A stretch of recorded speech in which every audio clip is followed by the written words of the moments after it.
Eh bien, écoutez, bonjour à toutes et à tous. Bonjour à vous qui êtes ici, 1 rue Marcel Duchamp. Merci à ceux qui sont en ligne.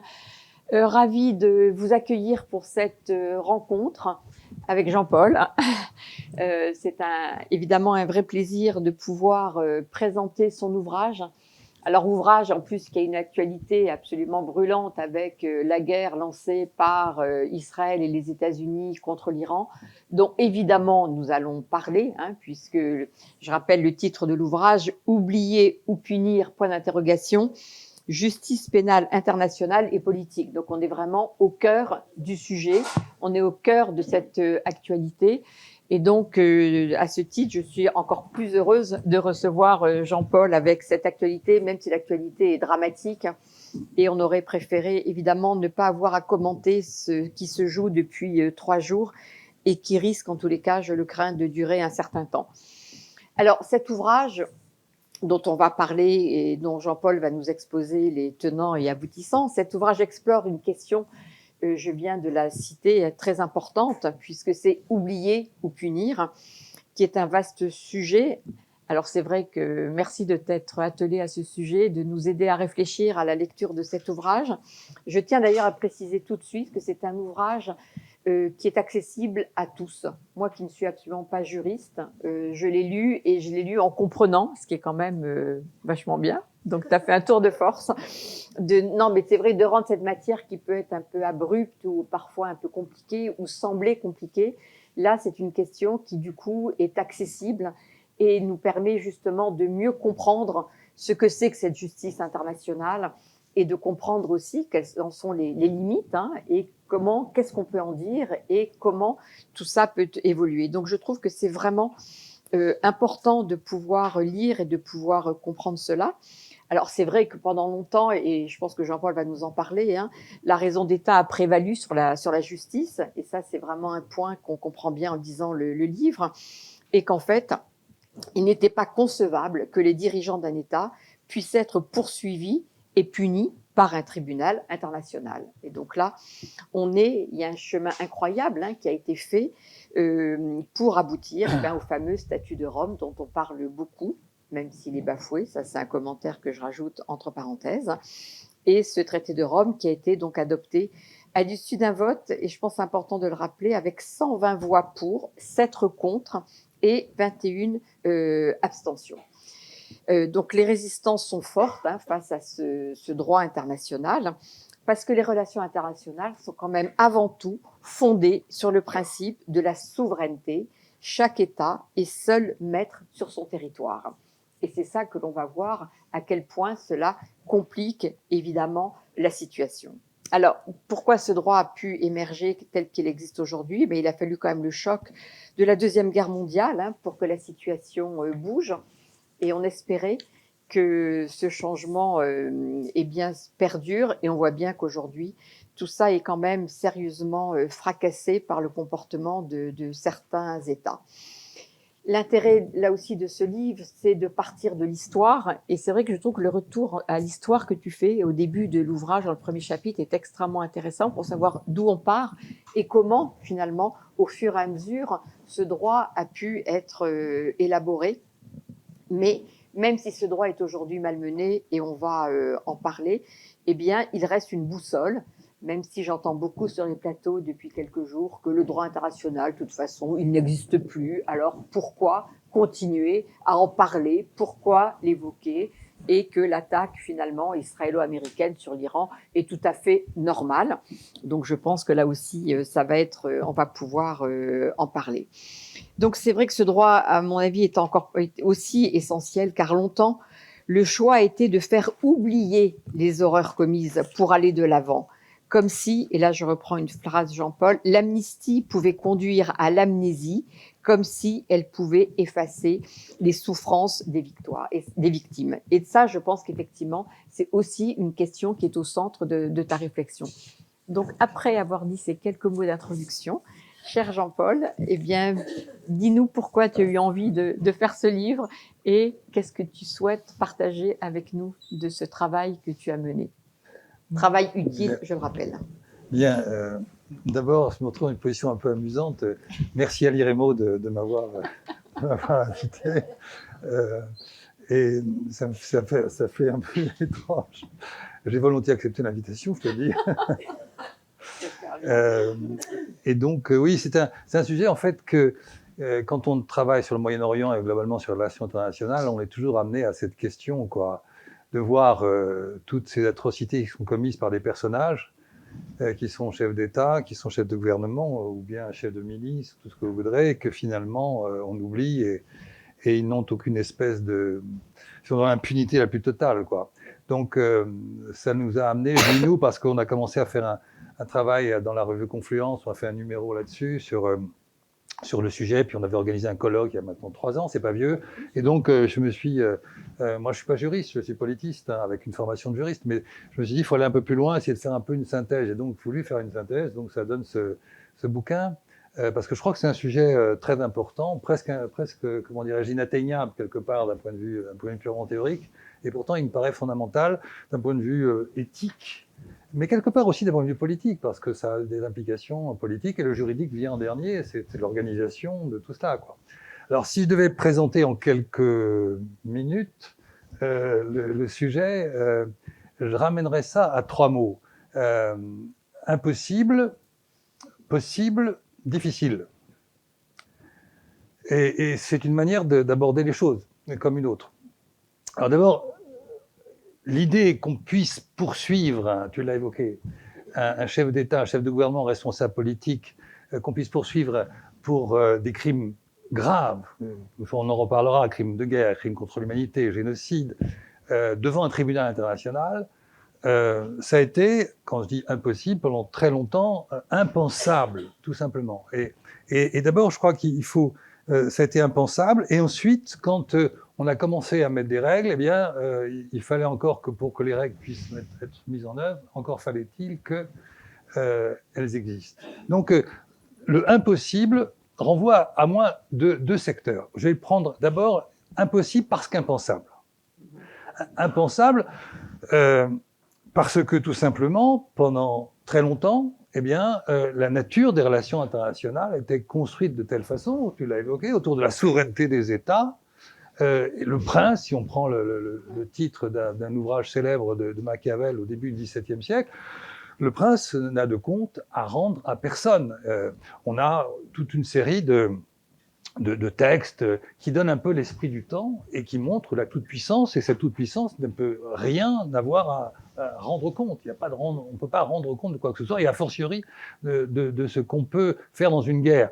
Et si on prend Machiavel comme exemple, juste d'un mot en passant, si vous lisez Le Prince de Machiavel, vous verrez, il considère que pour un prince, la guerre est un art. Donc c'est un art, et qu'il y a une phrase assez intéressante où il parle des lois et des armes, en disant qu'un prince, pour réussir, doit avoir de bonnes lois et de bonnes armes, et il ajoute tout de suite, mais les lois, laissons les choses, occupons-nous des armes. Et c'est ça, bon, c'est ça. Et bien plus tard, si on prend, je vous la fais très courte évidemment, mais si on prend un autre texte majeur dans l'histoire des relations internationales, qui est le livre de Clausewitz, le traité de Clausewitz sur la guerre, c'est-à-dire 1825-1830, la réflexion sur la guerre est très intéressante, c'est-à-dire que la guerre, par définition, n'a pas de limite. La guerre, c'est écraser l'autre, c'est annihiler sa volonté. Et il y a une phrase dans laquelle il y a un mot qu'il faut retenir.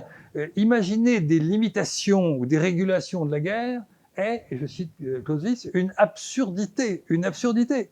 Et quelque part, là nous sommes en 1830, mais quand vous entendez certains militaires aujourd'hui, ils vous disent la même chose. On ne va pas se limiter.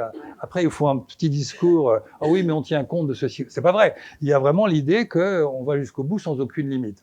Donc c'était un esprit qui a été au cœur des relations internationales, disons au moins jusqu'à la fin du XIXe siècle. Et évidemment, il est toujours présent.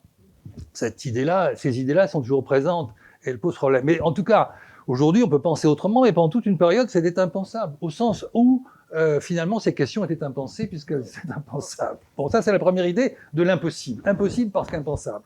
Puis la deuxième idée, c'est impossible parce que on met des règles en place. Ça, c'est important. On met des règles en place. On met des règles de droit humanitaire en place, disons à partir de la fin du 19e. Mais, et ça, c'est une idée évidemment classique du droit international, il n'y a pas de système de sanctions. Pour faire très clair, on met des règles, mais il n'y a pas de juge pour pouvoir sanctionner les violations de ces règles. C'est un point très important. Alors, le premier texte qui sort, alors c'est fin 19e, c'est la première convention de Genève en 1864, et cette convention, elle va porter essentiellement sur les blessés. Alors, page 84 de mon livre. Donc, on a toute une réflexion sur, effectivement, les blessés, eh bien, ils ne sont plus des combattants, donc il y a tout un travail qui est fait, et c'est le premier texte. Et ce premier texte, première convention de Genève, elle esquisse quelque part une... Non, je plaisante. Non, c'est 68. Non, mais page 68. Ah, je l'avais noté. Donc c'est... Il y a l'esquisse d'un mécanisme dans la convention, mais bon, ça va pas très loin. Ensuite, il y a des tentatives aussi comment dirais-je, d'aller dans ce sens-là et de punir. Et il y a deux traités qui évoquent ça. Donc, nous sommes au lendemain de la Première Guerre mondiale. C'est le traité de Versailles et c'est le traité de Sèvres. Alors, le traité de Versailles, c'est un article du traité de Versailles qui dit Guillaume II, il ne va pas s'en tirer de cette façon-là, il faudra qu'il soit puni. Bon, et en fait, il a fini ses jours tranquillement en Hollande, sans qu'il soit jamais inquiété. Il a même, ses pensions étaient payées. Enfin bref, ça s'est très bien passé. En tout cas, il y a eu cette idée. Ce qui est, à mon avis, plus important peut-être encore, c'est le traité de Sèvres. Alors, le traité de Sèvres, on pourrait en parler longuement. Vous vous souvenez de ce que c'est que le traité de Sèvres? C'est le traité qui met un terme à la guerre entre l'Empire ottoman et les Alliés et la Grande-Bretagne. Et c'est un traité de Sèvres qui sera balayé par le traité de Lausanne. Je ne parle pas là-dessus. C'est la mascotte de Jean-Paul. Donc, s'il commence sur ce thème, toute la séance va être autour du traité de Lausanne. Ce qui est intéressant, c'est que dans le traité de Sèvres, on évoque l'idée de punir les criminels qui ont commis, on ne disait pas génocide à l'époque, mais les massacres des Arméniens. Et donc, évidemment, c'est le génocide des Arméniens. Et donc, il y a eu, de la part des Alliés à ce moment-là, de faire quelque chose contre ce qu'ils appelaient à l'époque l'assassinat d'une nation. Et ils ont donc eu des textes en disant nous allons les punir. Ils ont demandé au premier gouvernement turc de le faire, et ce gouvernement a mis en place quelques procès, mais en réalité, ces procès n'ont pas abouti. Pourquoi? Parce que Mustafa Kemal a pris le pouvoir, et Mustafa Kemal avait une démarche radicalement différente. La Turquie moderne ne pouvait pas partir d'un génocide, et donc on a balayé tout ça. Et aujourd'hui encore, le génocide en Turquie est nié, tout simplement nié. Mais ça part de cette période dont je ne parlerai pas davantage. Et donc, ça s'est soldé par le fait qu'un certain nombre de jeunes Arméniens sont allés assassiner certains des responsables, comme Taleb Bacha à Berlin, par exemple, en 1921. Donc on a cette première esquisse de volonté de dire faudrait qu'on a des règles, il faudrait que ça aboutisse, mais ça ne se fait pas. Et donc il faut attendre la Deuxième Guerre mondiale, effectivement. Et Deuxième Guerre mondiale, mais là encore, c'est pour poser des règles. Et ces règles, elles sont extrêmement importantes, elles sont nouvelles. C'est évidemment le droit humanitaire qui devient un droit extrêmement structuré. Ce sont les conventions de Genève qui sont adoptées en 1949, donc les deuxième, troisième et quatrième.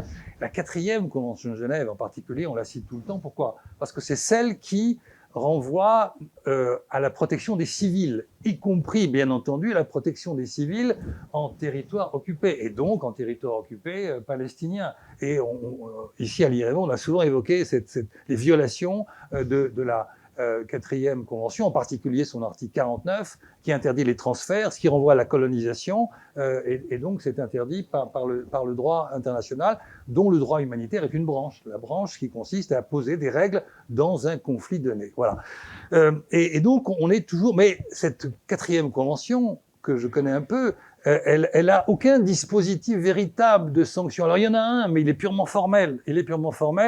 Et en définitive, il n'a jamais été mis en œuvre. Ce seraient les États eux-mêmes qui devraient faire quelque chose. On connaît les États, ils n'ont jamais rien fait. Et en tout cas, il n'y avait pas de juge. Dans tout ce que je viens de dire, il y avait des tentatives, mais on n'a jamais mis en place un système juridictionnel qui permettait de sanctionner véritablement les choses. Et parmi toutes ces règles qui existent, donc nous sommes au lendemain de la Seconde Guerre mondiale, j'en prends une en particulier. Et j'en prends une en particulier parce que, et je m'arrête une seconde dessus, parce que, et c'est ce papier. Ce papier, vous voyez, c'est un recto verso. Ce recto verso, ce n'est rien d'autre que la Convention pour la prévention et la répression du crime de génocide de 1948. Donc c'est un texte qui est très souvent évoqué. Je le tiens comme ça parce que c'est une manière de dire voilà ce qu'on en a fait aujourd'hui, quoi. Il a été adopté à l'unanimité, tous les États du monde sont signataires et ont ratifié cette convention, et vous avez une définition du génocide, cette fois-ci c'est clair.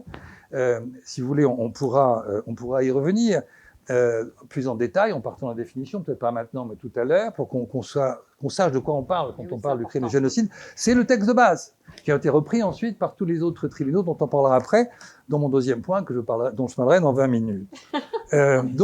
Mais juste maintenant, je veux citer juste l'article premier.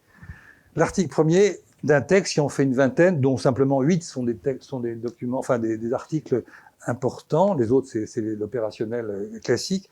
Les parties contractantes, c'est-à-dire aujourd'hui tous les États du monde, confirment que le génocide, qu'il soit commis en temps de paix ou en temps de guerre, est un crime du droit des gens, qu'elles s'engagent, les parties contractantes, donc les États, à prévenir et à punir. Elles s'engagent à prévenir et à punir. Et juste une parenthèse, conférence de presse avec le président actuel, Emmanuel Macron. Emmanuel Macron, Monsieur le Président, est-ce qu'il y a un génocide à Gaza? Réponse du président, ce n'est pas à moi de le dire, il faut demander aux historiens. Article 1er de la Convention de 1948.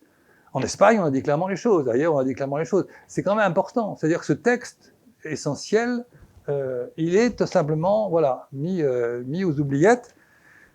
Il s'engage à prévenir et à punir. Il faut ajouter en plus de ça que il y a eu des prescriptions de la Cour internationale de justice, il y a des ordonnances, il y a eu 3 ordonnances importantes qui ont rappelé tout ça au cours de l'année 2024. Et la conférence de presse dont je parle est postérieure à janvier, mars, mai 2024. Donc voilà, là, les textes, on les a, les engagements, on les a. Et puis, ensuite, par contre, c'est ça qui est... Est-ce qu'il y a un mécanisme, tu vois? Et il y a un mécanisme, article 6. Les personnes accusées de génocide, de l'un quelconque des autres, etc., seront traduites devant les tribunaux compétents de l'État, sur le territoire duquel l'acte a été commis. Alors ça, si vous avez bien entendu, c'est-à-dire que l'État commet un génocide et c'est les tribunaux de l'État. Donc voilà, c'est une belle formulation, mais finalement qui est peu pertinente sans doute dans certains cas. Ou, et c'est ça qui est important, ou devant la Cour internationale qui sera compétente à l'égard de celle des parties, la Cour criminelle internationale. Sauf que il n'existe pas de Cour criminelle internationale. Donc on voit bien que dans un texte comme ça, il y a l'idée qu'il faut des sanctions, qu'il faut un système de sanctions, donc pour faire clair. Et bref, il faut un juge, sauf que il n'y a pas de juge. Et par conséquent, on est dans un texte déclamatoire, et qu'ensuite les États oublient. J'ajouterai un dernier point quand même dans ce texte, et ça on va y revenir très vite, c'est qu'il précise bien que sont potentiellement incriminés toute personne, y compris chef d'État, chef de gouvernement. Et pour ça, c'est fondamental, mais ça vient de Nuremberg, dont je vais dire un mot. Donc voilà. Donc si je résume mon premier mot, impossible. Impossible, parce que ce fut impensable pendant fort longtemps, et quelque part ça le reste encore aujourd'hui, enfin on pourrait longuement avoir un débat là-dessus, et 2, parce que il y a des règles posées, enfin, le DIH, le droit international humanitaire existe, à partir surtout de la Seconde Guerre mondiale, de la fin de la Seconde Guerre mondiale, sauf que ces règles, il n'y a pas de mécanisme, il n'y a pas de juge. Voilà. Alors des règles sans juge, c'est un peu compliqué. Donc, impossible. Voilà, on en reste là? Non. On n'en reste pas là parce que, deuxième mot que je vais utiliser, c'est quand même devenu possible. C'est devenu possible, je dirais, à 2 moments importants de l'histoire. Le premier moment, c'est Nuremberg, et le second moment, c'est ce que j'appelle dans mon bouquin, j'ai pris ce mot, on pourrait trouver d'autres, un sursaut onusien. Le sursaut, d'ailleurs, il faudrait regarder de plus près. En tout cas, voilà, possible à 2 moments. Possible, et c'est Nuremberg. Il faut vraiment, évidemment, en dire un mot. Tout le monde connaît ce moment qui est de fin 45 à fin 46, c'est le tribunal de Nuremberg, c'est-à-dire que les Alliés, au départ l'Union soviétique, les États-Unis, la Grande-Bretagne, auxquels se sont joints ensuite la France, s'est joint la France ensuite, on considérait que face à l'énormité de ce qui se passait, aux atrocités, à la Shoah, au génocide des Juifs, il fallait impérativement qu'on mette en place un tribunal pour punir les responsables de ce génocide. On ne disait pas ce mot à ce moment-là encore. On parlera de crimes contre l'humanité, de crimes de guerre. On parlera de crimes contre la paix, ce qui équivaut à crime d'agression, crime de génocide. Il apparaît donc avec cette convention que je viens de citer de 1848. En tout cas, Nuremberg, donc, c'est le moment clé. C'est une rupture dans l'histoire des conflits, et on va donc juger une vingtaine de hauts dignitaires du régime nazi. Alors, ils ont été choisis de manière très pragmatique en fonction de ceux qu'on avait pu arrêter, mais tout de même, il y a un certain nombre de personnages importants, notamment Hermann Göring. Il y a un excellent film, je vous le situe, qui s'appelle justement Nuremberg en ce moment, et qui retrace justement, sous un angle intéressant, l'histoire de Göring, d'Hermann Göring. Et donc, il y a pour la première fois un procès qui va durer 1 an, qui est un procès tout à fait exemplaire dans la mesure où il a permis, ils ont fait un travail extraordinaire de recueil d'informations, en particulier par l'image. C'est-à-dire qu'ils ont aussi passé à plusieurs reprises dans ce procès, ils ont passé des films montrant les camps de concentration et les situations très concrètes et insupportables, évidemment. Donc c'était vraiment quelque chose de rassemblement, et ça c'est un point très important dans la justice internationale. Elle recueille les données, elle recueille les faits, elle recueille les preuves. Ça c'est essentiel. Et bref, elle touche la vérité, et ça c'est un point central. Et donc les dignitaires nazis, ces criminels, eh bien, ont tous plaidé non coupable. Et ils étaient confrontés à une réalité et à la vérité. Et ça, c'est vraiment tout à fait essentiel. Ils ont été condamnés il y en a 3 qui ont été acquittés. Certains ont été condamnés à mort. La plupart ont été condamnés à mort et exécutés tout de suite. Göring a échappé à ça parce que il a avalé une pilule de cyanure juste avant. Mais bon, et donc Nuremberg a été un moment clé. Et un moment clé, pas simplement, et c'est déjà beaucoup, parce qu'il y a eu ce procès, mais aussi parce qu'il a contribué à fonder les bases juridiques. C'est-à-dire qu'ils ont réfléchi à la structuration des concepts de crimes de guerre, de crimes contre l'humanité, de crimes d'agression, et ensuite, la réflexion a continué pour arriver au crime de génocide.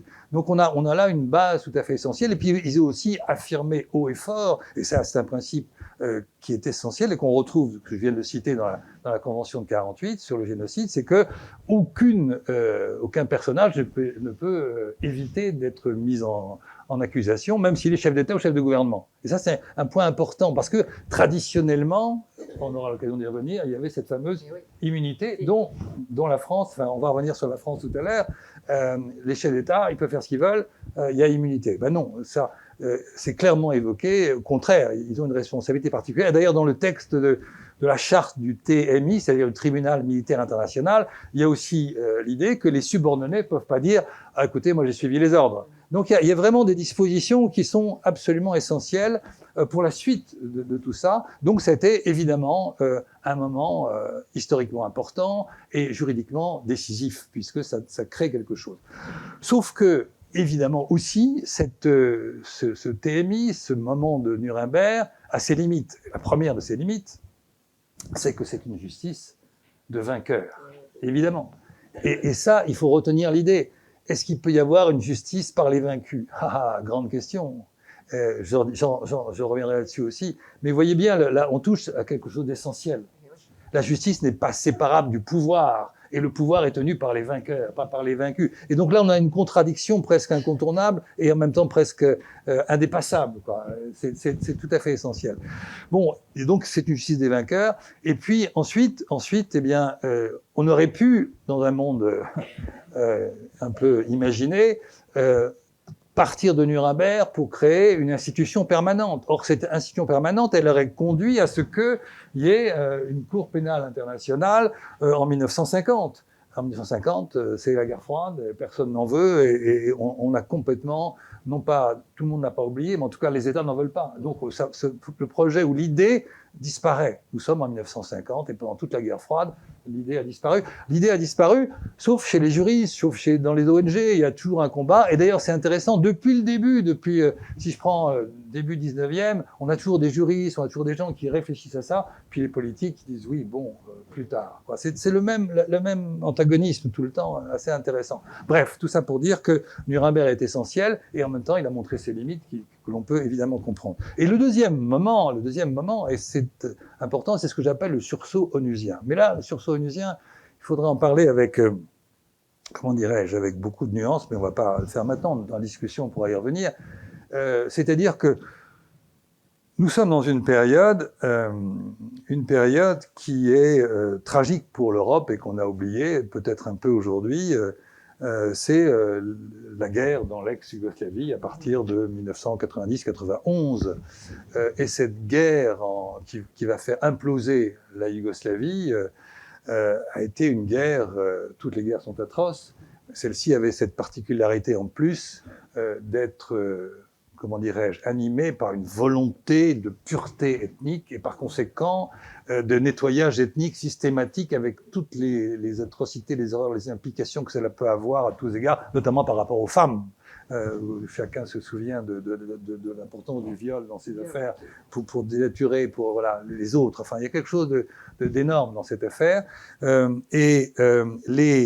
communauté internationale, nous sommes en 1993, ne sait pas trop quoi faire. Elle essaie de calmer le jeu et finalement se dit tiens, si on crée un système juridictionnel, peut-être que ça pourra avoir une influence sur tous ceux qui commettent des crimes. Donc il y a au départ une idée qui est là, mais il n'est pas certain qu'il voulait vraiment créer une institution. Enfin bon, ça c'est un débat que je laisse à des spécialistes, mais certains, dans mon bouquin, je montre que Madeleine Albright, par exemple, dit non, on ne pensait pas qu'on allait créer, mais on voulait faire pression. Bon, peu importe, le résultat c'est que on crée un tribunal international pour l'ex-Yougoslavie. Nous sommes en mai 1993.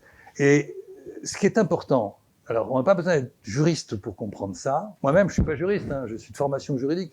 Je suis politiste. Je suis un peu, comment dirais-je, un peu en distance par rapport aux juristes. Ça m'arrange d'ailleurs, ça m'arrange beaucoup. Eh bien, c'est créé par une résolution du Conseil de sécurité, à l'époque où il fonctionnait encore un peu. Une résolution du Conseil de sécurité, et c'est important de comprendre ça. Ça veut dire quoi ? Ça veut dire que lorsque le Conseil de sécurité a décidé cette création, sur la base, alors là c'est un peu technique mais ça l'est pas vraiment, sur la base du chapitre 7. Le chapitre 7, c'est l'idée que lorsqu'il y a un moment très grave dans les relations internationales, le Conseil de sécurité peut prendre des mesures exceptionnelles pour préserver la paix. Donc, et toutes ces résolutions sont absolument obligatoires et ça peut aller très loin dans l'énumération des sanctions possibles ensuite par le Conseil de sécurité. Et donc, on s'est servi de ce chapitre 7 pour dire l'importance qu'on allait donner à ce TPIY, au Tribunal pénal international. Et donc, il est créé sur cette base. Ce qui veut dire que les États n'ont plus tellement ensuite de moyens d'agir sur le tribunal. Et très concrètement, on va créer ce tribunal, des magistrats vont utiliser ce tribunal à leur manière. C'est-à-dire qu'ils vont avoir une latitude extraordinaire pour organiser les procédures. Et les procédures, c'est fondamental. Et moi, j'ai eu l'occasion de rencontrer des juges du TPY et qui ont ensuite été à la CPI. Ils m'ont dit, mais c'était le monde à l'envers, quoi. Au TPY, quelque chose nous dérangeait, hop, on changeait. Et on va voir que pour la CPI, c'est radicalement différent parce que, je m'avance un peu par rapport à ce que je vais dire tout à l'heure, c'est un traité. Donc, ça veut dire l'accord. Là, non, c'est une résolution du Conseil de sécurité des Nations Unies en 93. Alors, quelques mots là-dessus, je ne veux pas être long, mais ça a fonctionné, à mon avis. On a cherché et trouvé beaucoup des responsables de ces crimes. Alors, grand débat, parce que est-ce qu'on a trouvé certains et pas d'autres? Enfin bon, je ne vais pas rentrer ici. Mais en tout cas, moi, je pense que ce tribunal a fait un boulot remarquable. Les magistrats ont fait un travail remarquable, à mon avis, en particulier Cara Del Ponte, qui était un des procureurs très médiatiques, elle a un bel ego, Madame Del Ponte, mais ça sert dans ces moments-là, parce que sinon, vous êtes balayé, quoi. Parce qu'il y a évidemment, pour un procureur, un boulot de fou à faire avec les politiques. Il faut négocier avec les politiques pour obtenir que les États arrêtent les différents criminels. Et certains sont partis en cavale pendant des années, mais ils ont été, pour les plus importants, je pense à Mladic, je ne sais pas si vous vous souvenez, Mladic, le général Mladic, qui est parti en cavale pendant des années, qui a été arrêté. C'est lui qui était le commandant en chef de l'armée serbe de Bosnie. Il a été condamné pour génocide quand même. C'est Srebrenica en juillet 1995. Il y a aussi Karadzic. Karadzic, c'était le président de l'entité serbe de Bosnie. Et puis, il y a eu Milosevic aussi, qui a été mis en prison. Il est mort en prison. C'est aussi intéressant le procès de Milosevic, qui n'a pas abouti. Mais vraiment. Donc, on a eu des personnages comme ça qui étaient, quand on regarde, moi j'avais suivi ça de très près, évidemment, et quand on voyait l'arrogance de ces gens, j'ai encore en tête l'image, ça me vient à l'instant, de Mladic. Je vois ça à la télévision, à Srebrenica, en juillet 95. Bon, j'avais 10 ans ou 15 ans, et je regarde ce journal télévisé, et je vois Mladic en train de mettre les femmes d'un côté, et séparer les hommes, et les hommes partent. Et le tout avec l'arrogance tranquille de ce personnage. Et les 8000 hommes qui sont pris ainsi seront fusillés, massacrés, et plus tard, il sera donc jugé pour génocide, car la juridiction pénale a considéré que c'était un génocide sur la base de la définition. Donc oui, c'est intéressant. Donc je revois ce personnage. Ce personnage, il est encore aujourd'hui en prison. Et donc c'est tout de même essentiel. Donc ça a fonctionné. Et donc ça a été possible, dans des conditions très particulières, mais c'est ce qu'on appelle un tribunal ad hoc, un tribunal qui est lié à une situation particulière. Il a fermé ses portes en 2017. Alors, il a été fait pour ce qui s'est passé sur le territoire de l'ex-Yougoslavie, et il a fait un boulot que je crois très important. L'année suivante, en avril 1994, commence le génocide au Rwanda. Et d'avril 1994 à début juillet 1994, ce génocide perdure avec, vous le savez bien, des centaines de milliers d'hommes et de femmes qui ont été massacrés dans des conditions évidemment tragiques, terribles, etc. Et c'est intéressant, moi à l'occasion de ce bouquin, j'ai regardé assez près les choses, la communauté internationale n'a jamais utilisé le mot génocide pendant des mois et des mois. Jamais. Il y a une résolution du Conseil de sécurité qui doit dater de fin avril, qui est un modèle de honte. Et c'est pas moi qui dis honte, c'est le secrétaire général des Nations Unies des années plus tard qui dit « j'ai honte pour ce qui s'est passé à cette époque-là ». C'est-à-dire c'est intéressant, les secrétaires généraux des Nations Unies qui des années après, ça a été vrai pour la Syrie aussi. Enfin, il y a quelque chose j'ai eu honte de ce qui s'est passé. J'espère que ça ne va plus se reproduire. Malheureusement, ça se reproduit. Et donc, le Conseil de sécurité ne dit pas, non seulement il ne dit pas qu'il y a génocide, mais en plus, les casques bleus qui étaient là-bas sont exfiltrés dans des conditions particulières. Enfin bref, je ne vais pas reprendre tout ça. Mais c'est intéressant parce que ça peut être comparé à la situation de ces derniers temps. Quand ce mot génocide, on n'ose pas. Alors que Convention de 1948 sur la prévention et la répression du génocide. Vous voyez l'idée, quoi. Donc, alors on se dit, tiens, il faut faire quelque chose quand même, quoi. C'est ça. Donc, alors du coup, on va, sur la base, évidemment, des rapports des ONG, car les ONG, comme ça a été le cas aujourd'hui, disent, mais regardez ce qui se passe, c'est un génocide, etc. Là, pour le coup, c'est difficile de le nier, pourtant, c'était considérable. Donc, création, en novembre 1994, je vous rappelle la chronologie, avril-juillet, le génocide, novembre 1994, résolution du Conseil de sécurité. On reprend à l'identique, pratiquement, la résolution qui avait donné naissance au tribunal pénal pour l'ex-Yougoslavie. Voilà. Et donc, avec la même structure, avec le même procureur, enfin, et donc, alors il s'installa à Arusha, mais avec l'appel était aussi à La Haye, comme le tribunal, le TPY. Et donc, le tribunal pénal pour le Rwanda va faire son boulot, mais dans des conditions très particulières. Parce que la première question que se posent les magistrats, pour lesquels j'ai vraiment beaucoup d'estime, parce qu'ils ont fait un travail incroyablement compliqué, c'est qui peut-on incriminer? Il y a eu des dizaines de milliers de bourreaux, pour ne pas dire davantage, je ne sais pas le chiffre. Et donc, ils ont choisi un certain nombre de personnages clés. Et avec la collaboration de pas mal d'États africains en particulier, ils ont réussi à en arrêter un certain nombre, à les juger, à les condamner. Et un certain nombre ont été condamnés pour génocide. Donc, ce tribunal pour le Rwanda a fonctionné. Après, il y a un vaste débat, je ne vais pas entrer là-dedans. Est-ce qu'il y a vraiment, c'est vraiment un succès? Beaucoup de gens le critiquent. Enfin bon, on n'entre pas là-dedans. Chacun peut avoir son opinion. Puis c'est un débat de fond. On ne peut pas le gérer comme ça. J'ajouterai un point très important, c'est que les forces Tutsi de Paul Kagame ont renversé les choses sur le plan du rapport de force. Et donc, à partir de juillet, c'est eux qui prennent le pouvoir. Et si le génocide s'arrête, c'est parce que, par la force, ils ont réussi à contrôler la situation. Hein. Et donc, à partir de là, ils auraient voulu, Kagame et les nouveaux pouvoirs, ils auraient voulu un tribunal ancré au Rwanda. Il y a eu tout un débat là-dessus. Et ce tribunal international, ils n'en voulaient pas vraiment, pas tout à fait sous cette forme. Enfin, il y a eu tout un débat. Et surtout, et ensuite, et là, je ne vais pas en parler plus parce que c'est... Mais ils ont mis en place des institutions rwandaises pour juger des dizaines de milliers, peut-être des centaines de milliers, je ne sais pas, de bourreaux, avec un système inspiré de ce qu'était un certain nombre d'institutions traditionnelles rwandaises, des gachacha. Les gachacha, ce sont les tribunaux qui sont installés sur place, sur le gazon. Je crois que gachacha renvoie au gazon, oui, c'est ça. Et donc, et vous avez eu des milliers de procès sur place, avec des gens qui n'étaient pas forcément des magistrats, mais donc il y avait cette espèce d'intimité de juridiction qui renvoyait à, et le mot est terrible, à l'intimité des crimes. Puisque les crimes avaient été commis, d'ailleurs comme pour l'ex-Yougoslavie, dans l'intimité. On tuait le voisin, on tuait les proches, etc. Dès lors qu'ils n'étaient pas c'était Tutsis, et on les tuait. Voilà. Donc on est vraiment dans cette démarche-là. Et donc on a un exemple très important. Mais là aussi, ce tribunal a fonctionné pour un moment. Il s'est arrêté quelques années plus tard, en 2015. Il a fait son boulot, à mon avis, jusqu'à un certain point. Mais bon, on n'a pas donné suite non plus, a priori. Sauf que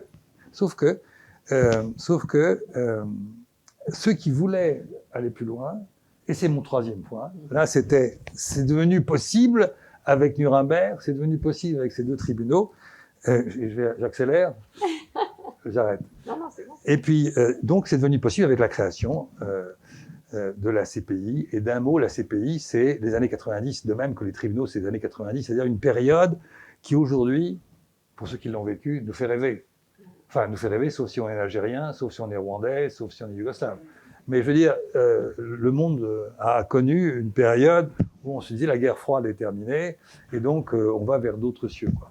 Donc mon troisième mot, mais je vais m'arrêter là, ou presque, mon troisième mot, c'est devenu possible, c'est devenu possible, mais c'est très difficile. Et le troisième mot, c'est difficile. Et c'est la Cour pénale internationale. Sur la Cour pénale internationale, je vais dire une seule chose. C'est donc pour la première fois, après tout ce que je viens de dire, on crée une institution permanente.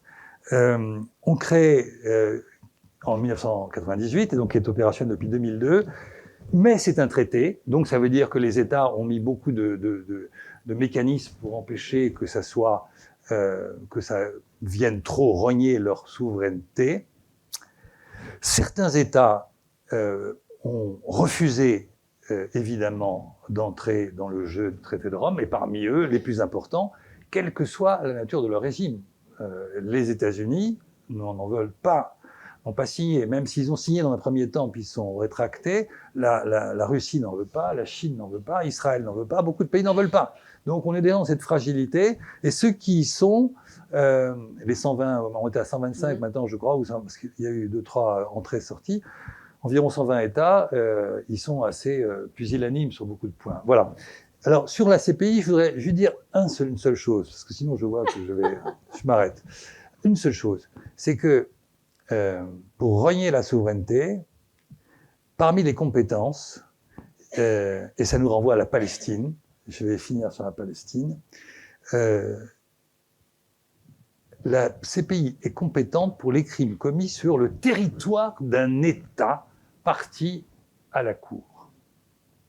Or, cela signifie que même si ceux qui sont les auteurs des crimes commis sur ce territoire ne sont pas membres de la Cour, vous me suivez, eh bien, tout de même, la Cour est compétente. Concrètement, quand des Israéliens commettent des crimes de guerre ou crimes contre l'humanité sur le territoire de Palestine, puisque maintenant la Palestine est membre à part entière de la Cour, eh bien, elle est compétente.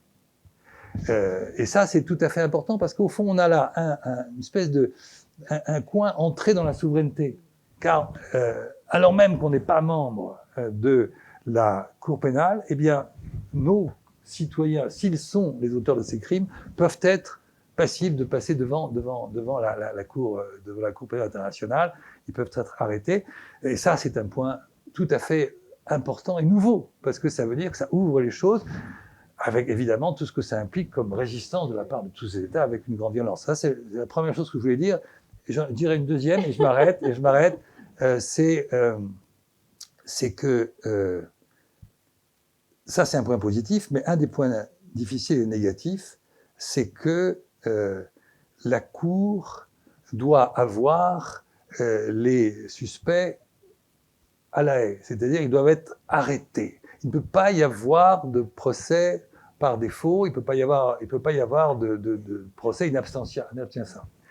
Ce qui veut dire que ça impliquerait que la Cour puisse arrêter les coupables. Sauf qu'elle peut pas, elle n'a pas le moyen. Donc elle demande aux États. Donc elle lance des mandats d'arrêt. Si les États jouent le jeu très bien, les gens vont venir. Mais s'ils ne viennent pas, donc la Cour se retrouve dans une situation très particulière, qui est qu'elle a lancé des mandats d'arrêt, mais comme les inculpés ne viennent pas, eh bien, la dernière fois que je suis allé à la CPI, il y avait 2 procès en cours. C'était l'année dernière. Je crains que cette année, alors je sais pas où on en est, mais il est possible qu'il n'y en ait plus de procès en cours. Alors je sais pas, mais parce que il faut attraper les gens, voilà. Et ça, c'est une des grandes contradictions, une des grandes faiblesses de la Cour pénale internationale, avec évidemment en plus aujourd'hui, et c'est une idée de conclusion, après on laisse ouvert, sinon on n'en sort pas, j'ai bien compris, il y a une énorme pression, notamment des Américains et de bien d'autres, pour casser cette institution dont on vient de voir la difficile installation, et donc la grande fragilité. Les États-Unis font tout pour la casser, y compris, et vous le savez bien, des attaques contre des juges. On a un juge français, Nicolas Guillou, qui est nominativement désigné par Marco Rubio en disant celui-là, il n'a plus de carte bancaire, il est interdit des États-Unis, etc., etc. Donc on est vraiment dans un rapport de force, c'est-à-dire que beaucoup voudraient la voir morte, cette institution, et là encore, on se retrouve dans toute la résistance possible, et c'est des magistrats. Les magistrats qui sont capables de pouvoir faire les choses. Et évidemment, en dernière instance, c'est la capacité des États membres de ce statut de Rome d'avoir le courage de se battre pour elle. Or, je suis un peu dubitatif. Mais alors moi, je vais profiter de ma situation pour poser la première question et après, je vous laisse promis la parole.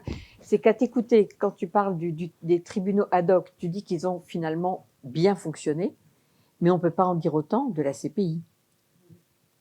Je crois que... Je te pose la question, mais à t'écouter, on a l'impression que le mécanisme qui a permis la création des tribunaux ad hoc et la mise en œuvre de ces tribunaux, alors c'est vrai que ça partit d'une résolution de l'ONU. Donc aujourd'hui, on ne voit pas comment le Conseil de sécurité peut adopter, mais on a quand même le sentiment, enfin, là, on est un peu dans une contradiction. Ouais. En fait, je me suis aperçu que je parlais trop longtemps, donc j'ai arrêté de parler de la CPI, mais si tu me relances sur la CPI, oui. Je pense que ça vient en 1998, et l'année est importante pour les raisons que j'ai indiquées. Parce que nous sommes dans cette espèce de moment de respiration des relations internationales. Tout d'un coup, on se dit, la guerre est peut-être derrière nous, la fin de l'histoire, etc. Ça ne durera pas, mais bon. Et donc, on va signer un traité. Donc, traité, ça veut dire quoi? Ça veut dire que les États acceptent de s'engager dans un processus qui conduirait, il faut quand même en avoir conscience, leurs citoyens à se retrouver, le cas échéant, Oui, c'est ça. devant une juridiction qu'elle ne contrôle en aucune manière puisqu'elle est internationale et indépendante. Donc, certains États ne veulent pas entendre parler. Oui. Mais d'autres, évidemment, disent « oui, mais à telle condition ». Et la condition centrale, c'est, enfin, il y en a plusieurs, mais celle-là est essentielle, c'est la base même du système, ce n'est qu'une juridiction de complémentarité. De complémentarité. Ça veut dire qu'en fait, elle n'est compétente que si l'État n'a pas fait le boulot par rapport à ces criminels. Hein, c'est ça l'idée. C'est ça. Donc, dans des pays qui ont des systèmes de juridiction, Attention, il y a le micro, voilà. dans des systèmes de juridiction très élaborés, eh bien, on pourra toujours dire, écoutez, pas la peine, on s'en occupe. Et c'est le cas d'Israël d'ailleurs qui a dit que bien sûr, c'est un argument qui a été mis en avant par Israël. Et donc, mais là, la CPI n'a pas suivi justement pour l'instant, bien sûr. Donc, vous voyez, donc les États pourront toujours dire, attendez, vous êtes compétents, bien sûr, mais non, nous, c'est d'après l'article, je ne sais plus combien, pas de problème, c'est la complémentarité. Et ça, c'est fondamental, c'est la première réserve. Elle est essentielle. Deuxième point, c'est que cette idée que finalement, elle ne peut juger qu'en présentiel, pour reprendre un langage classique, c'est aussi un handicap. Imaginez la situation inverse. Si on pouvait monter le procès, alors ça pose des problèmes pour la défense, mais monter le procès, comme ça se fait dans les juridictions françaises, en disant voilà, il n'est pas là, mais on va quand même rassembler les preuves, ouvrir le débat et établir un procès. Voilà, il pourra être ensuite condamné, etc. Mais ça, pour les États, c'était quelque chose d'essentiel. C'est-à-dire qu'on voit bien qu'un point de procédure qui paraît peut-être pour les non-spécialistes marginal, il est central. C'est pas par hasard qu'il y a ça, parce que on pourrait, par exemple, Netanyahou, il sera en procès à La Haye en ce moment. Vous imaginez le retentissement d'un procès Netanyahou aujourd'hui à La Haye, alors que là, il peut pas puisqu'il n'est pas là.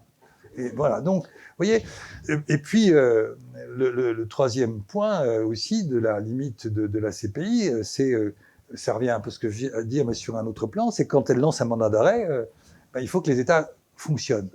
Alors, je prends un exemple. On va prendre un exemple pour montrer, pour aller dans ton sens, évidemment, c'est que on a lancé un mandat d'arrêt donc en novembre 2024 contre Netanyahou et Galland. Et là, j'ai le texte, je vous le lirai si vous voulez, parce qu'il est quand même très précis ce que dit la Cour en lançant son mandat d'arrêt, c'est sur des accusations extrêmement précises. Hein, c'est vraiment, eh bien, que répond la France? La France, elle est tenue, d'après le traité, d'arrêter Netanyahou s'il vient à Paris ou ailleurs. Dans le territoire. Hein? Oui, bien sûr. Tout ce qui est sous le contrôle, tout ce qui est sous le contrôle, tout ce qui est sous la souveraineté française, on l'attrape et on le défère à La Haye. Réponse des Français. Ah oui, mais Israël n'étant pas un État parti au traité, il est une coutume internationale qui fait que les chefs d'État ou gouvernement bénéficient d'une immunité. Et ça, c'est juridiquement erroné et politiquement désastreux. Juridiquement erroné parce que c'est vrai, cet argumentaire, quand le mandat d'arrêt est lancé par une juridiction nationale. C'est-à-dire qu'un pays comme la France, qui enverrait un mandat d'arrêt comme ça, eh bien, on dit, ah ben non, on peut pas s'amuser, un pays peut pas s'amuser à lancer un mandat d'arrêt contre un chef d'État étranger. Or, il ne s'agit pas d'un mandat lancé par une juridiction nationale, mais c'est un mandat d'arrêt lancé par une juridiction internationale. Et donc, la CPI, il n'y en a pas 50, c'est la CPI. Et la CPI est très claire. Et il y a une jurisprudence de la CPI, c'est extrêmement clair. Donc, juridiquement, 0 sur 20. Et politiquement, c'est désastreux, parce que la France, qui a été un des pays qui a porté la CPI, aujourd'hui, au moment où il faudrait la mettre en œuvre, ah non, attendez, c'est pas ça, etc. Donc c'est vraiment nul comme position, et malheureusement, on pourra revenir au verrou, parce que c'est un peu la même idée.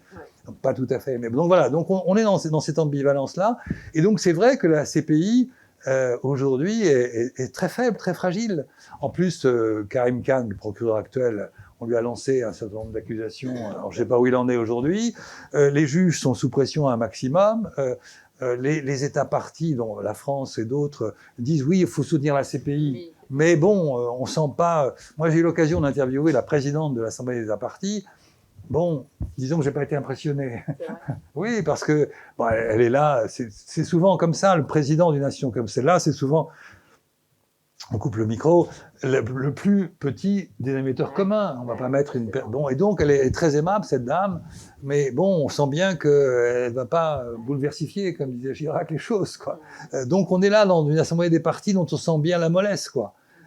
Et en plus, avec la puissance des États-Unis qui joue le bilatéral à chaque fois, l'Assemblée des États partis, ça ne veut rien dire. C'est un État membre de l'Assemblée, un coup de téléphone de Washington, avec des pressions, et voilà, et les votes changent. Donc on voit bien la fragilité inouïe de cette institution. Donc c'est vrai qu'aujourd'hui, elle risque d'être marginalisée, plus que jamais. Mais si on la remet dans l'histoire longue, que j'ai essayé de résumer en moins de 3 heures, eh bien, c'est tout de même un acquis. Et donc, il faut se battre pour cet acquis. Et moi, je suis de ceux, très modestement, qui disent qu'il faut se battre pour que cette justice internationale puisse exister. C'est un acquis fondamental. Dernier mot, il y a un point dont je n'ai pas parlé du tout, mais tu vas l'évoquer, c'est les problèmes de compétences universelles, de compétences territoriales. C'est encore autre chose. Mais voilà l'idée. Donc, je crois que c'est un dossier qui, plus que jamais aujourd'hui, doit être défendu. Alors, je vais reprendre l'exemple de la CPI. Il y a deux questions que je me pose. Premièrement, les magistrats qui en font partie, comment sont-ils nommés ou élus? De quel pays viennent-ils? Comment est-ce qu'on les choisit, les élus? Et deuxièmement, est-ce que l'inefficacité n'est pas liée non plus à l'absence de sanctions? Parce que qu'est-ce qu'on peut faire si, quand par exemple un chef d'État est condamné par la CPI, il arrive quoi après? A-t-il une sanction? Est-ce qu'il est puni? Pour reprendre le titre de votre livre. Tout le système de nomination, de désignation des juges, c'est l'Assemblée des États. Nous sommes dans un système étatique. Donc, il y a toute une série de procédures qui fait qu'ils sont nommés. Une fois qu'ils sont nommés, ils sont complètement indépendants. Par exemple, le plus important de ces personnages, c'est le procureur. Il est nommé pour 9 ans. Donc, c'est une tractation entre les États, c'est très compliqué. Mais une fois qu'il est nommé, il dispose d'un statut tout de même qui est très fort. On ne peut pas l'attaquer de ce point de vue-là. Ça, c'est très important. Le problème, c'est justement quand vous dites, quand quelqu'un est condamné, s'il a été en procès, il est en prison, il va purger. Il y a quand même eu. Si vous allez sur le site de la CPI, vous verrez toute la liste des gens. C'est très bien fait, qui ont été condamnés à tel ou tel moment, notamment des Rwandais aussi qui ont été, mais bien d'autres, beaucoup d'Africains. Il y a beaucoup d'Africains qui ont été condamnés et ils purgent. Alors, ils sont envoyés dans telle ou telle prison d'un pays membre du statut de Rome et ils purgent leur peine de prison. Donc, de ce point de vue-là, ça fonctionne. Donc, le système en lui-même, compte tenu de ce que sont les États, a été au bout de ce qu'il pouvait faire, si je puis dire.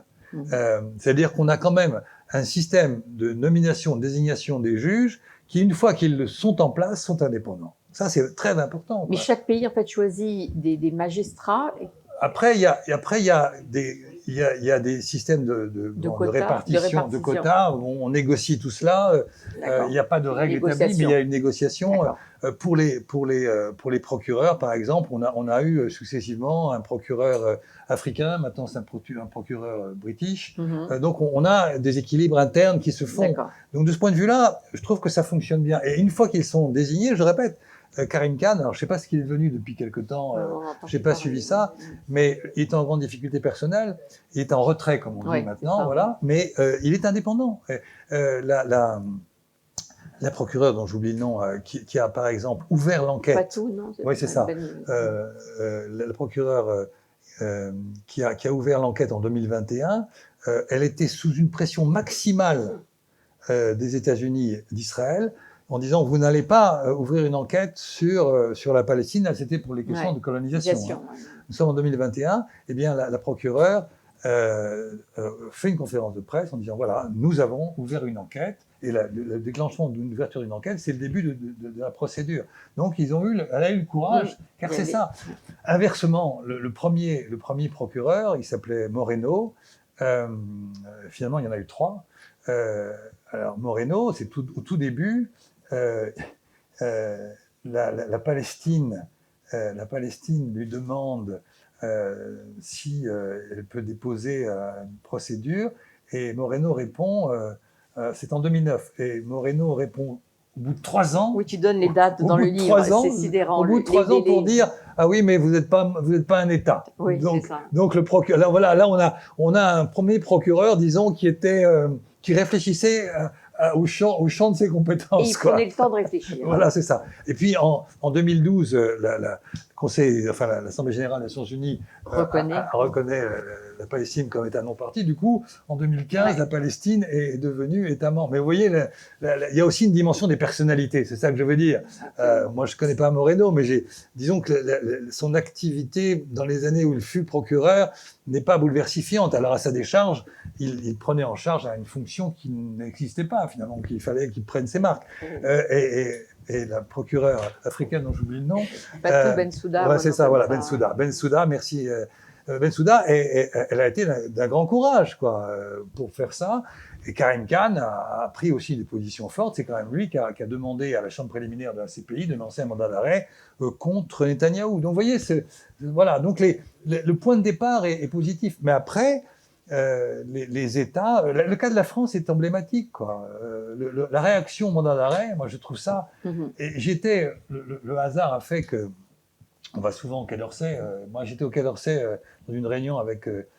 Et c'était consternant. Parce qu'il y avait 2-3 conseillers qui essayaient de m'expliquer que « Ah non, mais vous avez rien compris. » Je dis « Attendez, vous rigolez. » Non, mais on ne comprend jamais rien. Avec les conseillers, en général, quand on pose une question, c'est qu'on ne comprend rien. Vous aviez affaire à des conseillers là, qui essayaient de nous donner une leçon juridique alors qu'ils se plantaient. Bon, il suffisait de leur montrer la jurisprudence à la CPI et puis bon, l'affaire a été bouclée. Mais c'est vraiment triste, quoi. Ils barbotent dans les obligations. Mais après tout, l'exemple vient de haut. Hein. Ce que j'ai dit tout à l'heure à propos de la Convention de... Vous vous rendez compte, ce texte qui est si important, en 1948 ? Eh bien, je demande aux historiens. C'est-à-dire, quand les historiens vont compter les morts dans 20 ans. Quoi. Merci, c'était vraiment passionnant. Alors moi, j'ai 2 questions. La première, comment expliquez-vous le manque de solidarité vis-à-vis du magistrat français de la CPI qui a été sanctionné par les États-Unis? Enfin, on n'en a pas tellement entendu parler. Et je fais le lien avec Thierry Breton et les autres commissaires. Enfin, j'ai l'impression que c'est la même chose, quoi. On est très faible et on est un peu sidéré, on est un peu désolé pour eux, mais on est juste un peu désolé, quoi. Donc j'ai l'impression qu'il y a un manque de solidarité, c'est ma première question. Et la deuxième question, comment faire, là je pense à un génocide plus récent, le génocide des Yézidis. Ce génocide, il y a une proposition de loi pour que la France le reconnaisse, ce qui aiderait notamment les demandes en justice de victimes. Il y a toujours un truc qui fait que c'est pas possible.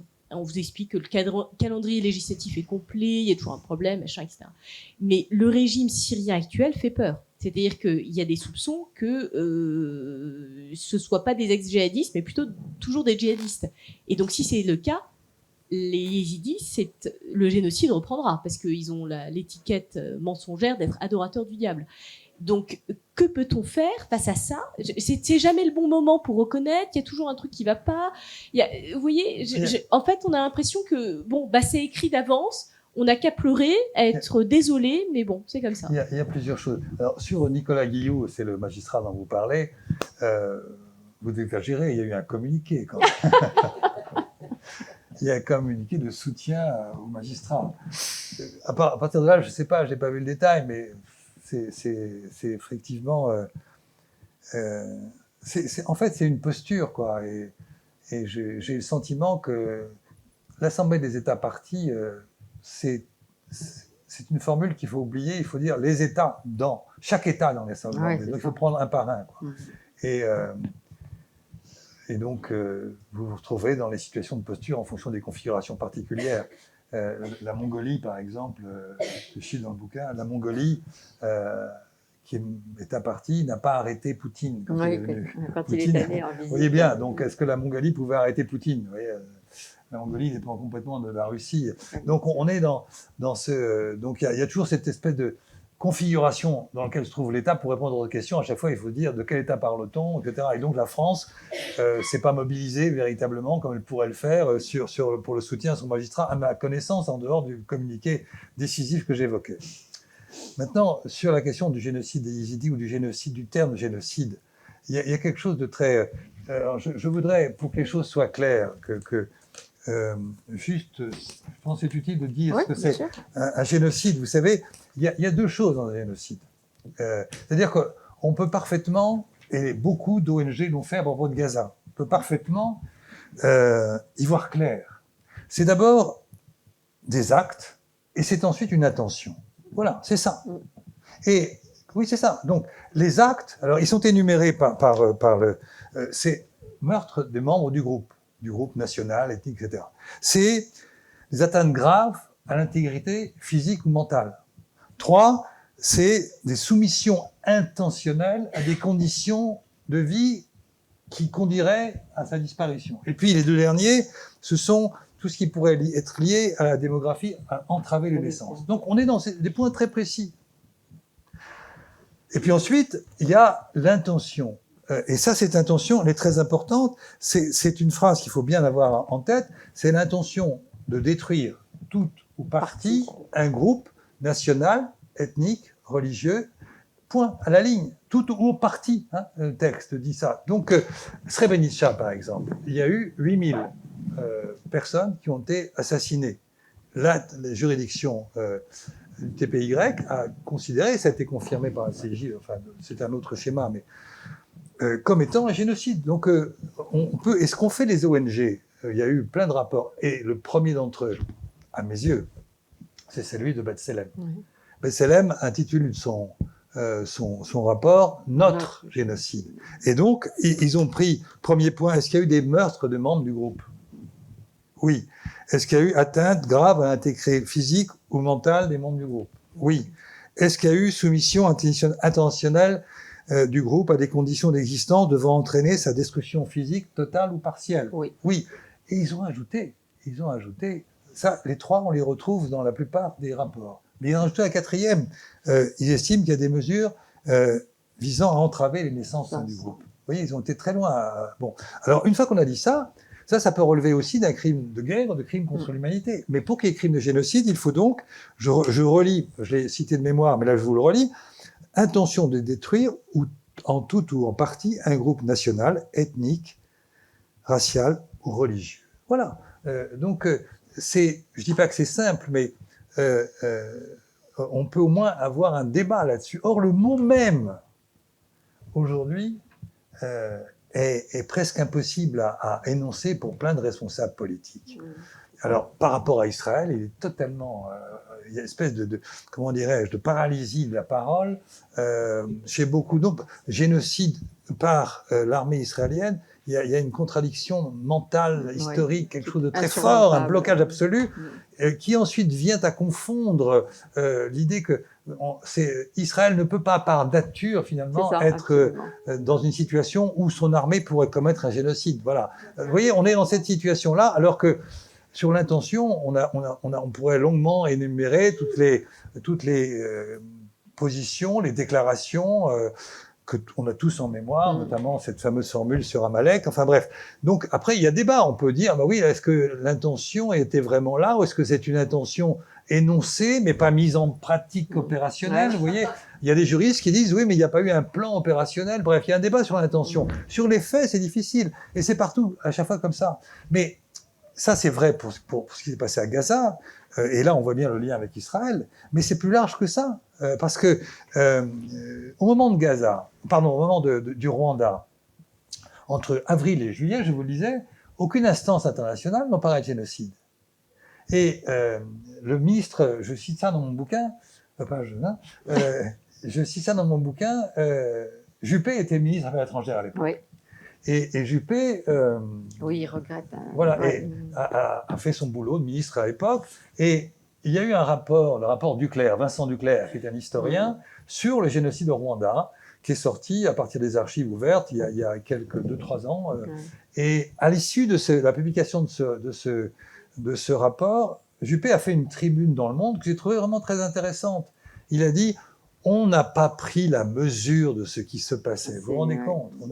On aurait dû agir différemment. Il a une espèce de comment dirais-je, une volonté de dire, vraiment, on aurait pu se comporter autrement. Mais il le fait, évidemment, bien après. Et cette tribune de Juppé, je la trouve très intéressante parce que elle illustre bien ce qui se passe à chaque fois. C'était vrai au Rwanda, par rapport à Gaza. On peut au moins se poser la question quand on est un politique et non pas écarter ça immédiatement. Vous voyez ce que je veux dire? Alors dans quelques années, on dira oui, il y a eu ou pas. On va pas rentrer en débat maintenant peut-être, mais vous voyez ça, il y a une espèce de blocage. Donc on a un texte que j'ai avec moi tout le temps. Tu connais par cœur.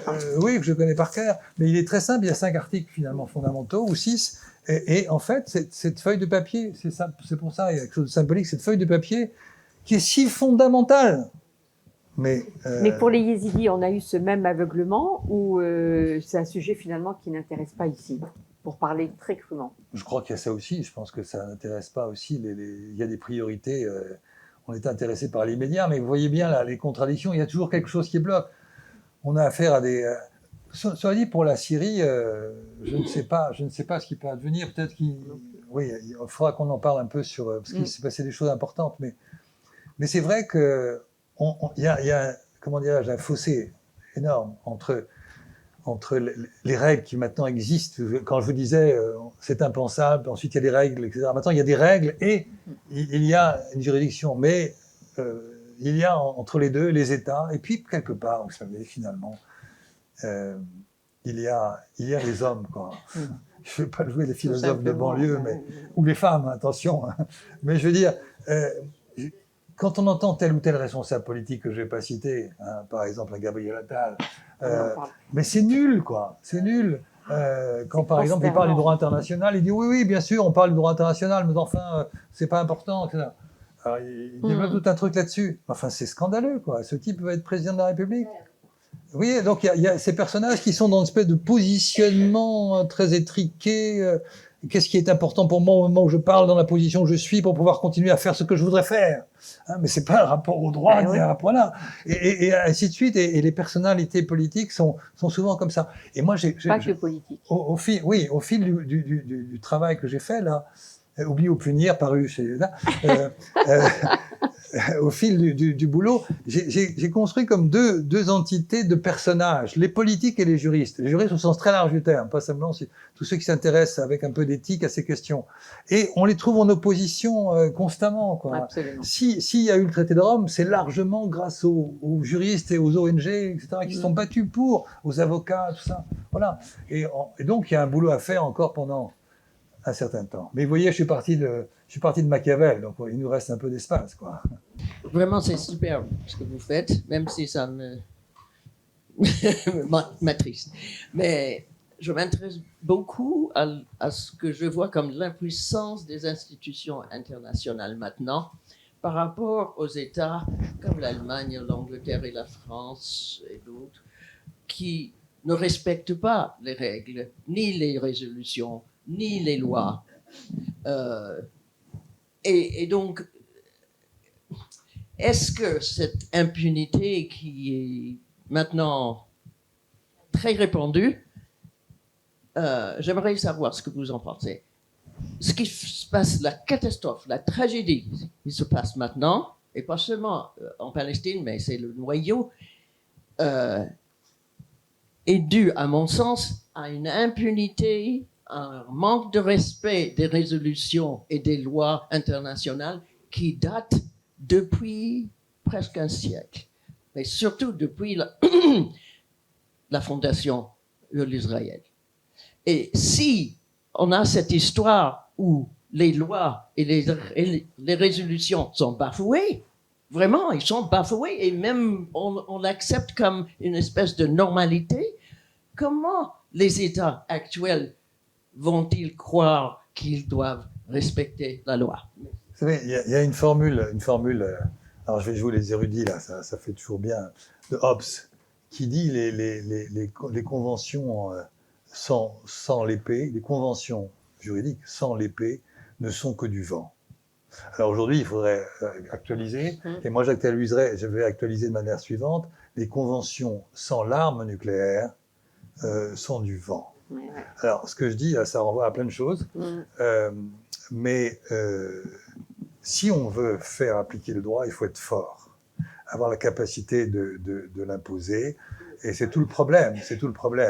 Et bien souvent, comme les puissants le piétinent, les autres qui ne le sont pas n'osent pas revendiquer le droit parce qu'ils n'ont pas les moyens de le faire appliquer. On a une espèce de cercle vicieux terrible, quoi.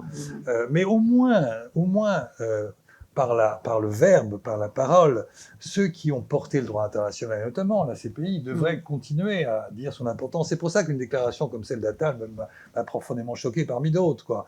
Parce que il est candidat à la plus haute fonction, enfin il va essayer, mais bon sang, le droit international, chacun doit le défendre de là où il est. Or, la France a joué un rôle majeur. Sur la CPI, la France a joué un rôle très important. Elle a beaucoup insisté sur la complémentarité. Le ministre des Affaires étrangères à l'époque, c'était Hubert Védrine, et il a fait des déclarations très claires en disant, attendez, complémentarité d'abord, mais ils ont vraiment travaillé là-dessus. Donc voilà, donc on est dans cette espèce d'ambiguïté, mais qui est liée à la structure des relations internationales, mais aussi derrière ça,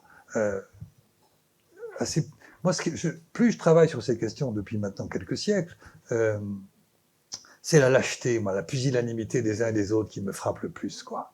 Le peu de courage, quoi, le peu de courage. Et on a des politiciens partout, on a des hommes d'État nulle part. On en a quelques-uns, on les rencontre, ça c'est bien. Mais je veux dire, c'est ça, un homme d'État, celui qui est capable de dire, voilà, quelle que soit la situation. Parce que sinon, c'est une déliquescence qui est collective, collégiale, et qui nous emmène tous au même endroit, c'est-à-dire dans l'abysse, quoi. Voilà, c'est ça. Ce qui se passe en ce moment en Iran, c'est très archétypique, quoi. Le fait de vouloir, c'est pour ça que je reviens au nucléaire, mais le fait de vouloir taper sur le nucléaire par la force va finalement produire la prolifération nucléaire la plus formidable qu'on ait jamais connue. Parce que, je reprends la formule de Hobbes en l'ayant un peu modernisée, les conventions sans l'arme nucléaire sont du vent, voilà. Donc, et heureusement la France en dispose, mais vous voyez la situation, je crois. Et c'est pour ça qu'il devrait y avoir au moins une résistance dans l'énoncé, dans le discours, dans les paroles, car elle marque quelque chose. C'est aussi un acte. Enfin, moi je m'arrête là parce que sinon, mais c'est fondamental, quoi. Et quand on rencontre par rapport à ces questions de justice pénale internationale un point précis où justement on pourrait s'en servir de résistance. On assiste à une forme de débandade. Le coup du mandat d'arrêt contre Netanyahou, c'est ça. Voilà. On avait là un point de résistance. Ah, oui, il y a un mandat d'arrêt, ben oui. Alors la France a un peu évolué depuis, mais bon, pas beaucoup. Vous voyez, on aurait dire, il y a un mandat d'arrêt, nous avons une obligation juridique, nous l'assumons. Voilà. Mais non. Ce communiqué est une, comment dirais-je, une sombritude, comme dirait quelqu'un. C'est triste au possible, et c'est surtout, je répète, juridiquement erroné, quoi. Il suffit, n'importe quel juriste de première année, il fait un travail là-dessus, il démonte le communiqué, quoi. Bonjour, merci beaucoup. Petite question revenir sur ce qui s'est passé, sur le massacre à Gaza. On sait qu'il y a à peu près 7000 soldats franco-israéliens dans Tsahal. Je crois qu'il y en a 15 000 Américains. Enfin, il y a beaucoup de binationaux.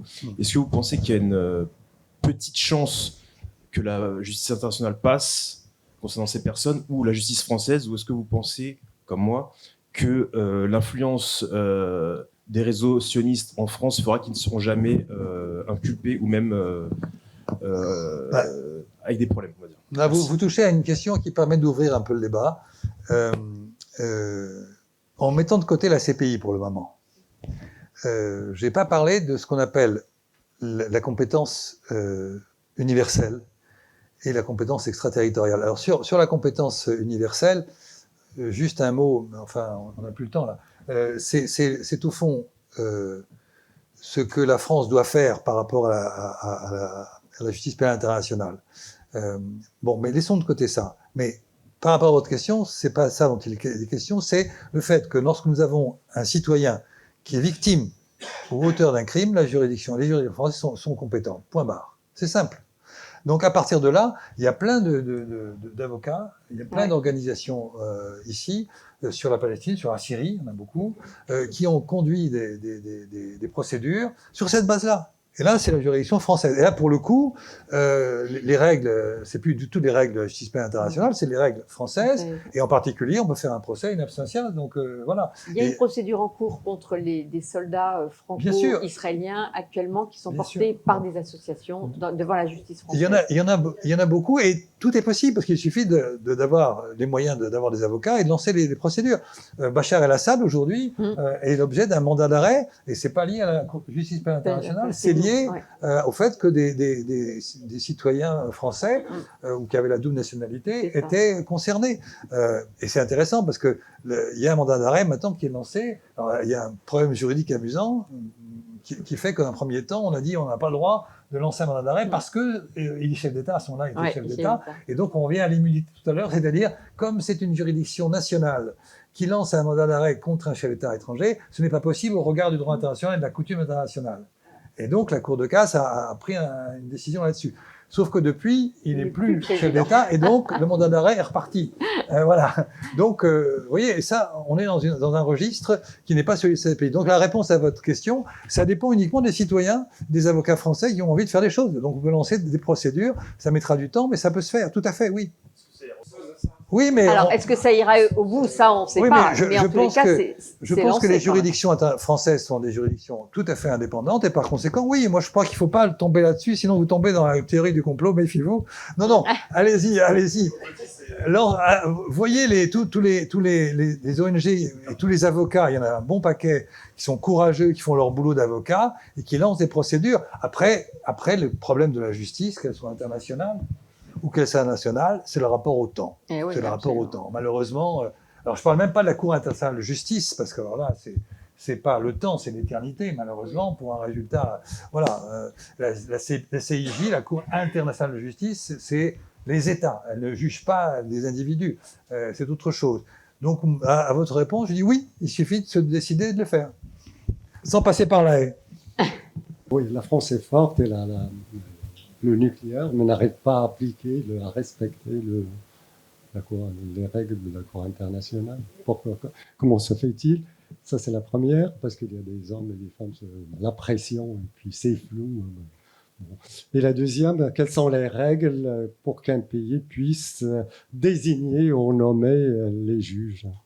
On l'a évoqué ça tout à l'heure. Est-ce que tous les pays ont le droit? Bien sûr, oui, bien sûr. Après, ça se joue au sein de l'Assemblée des États.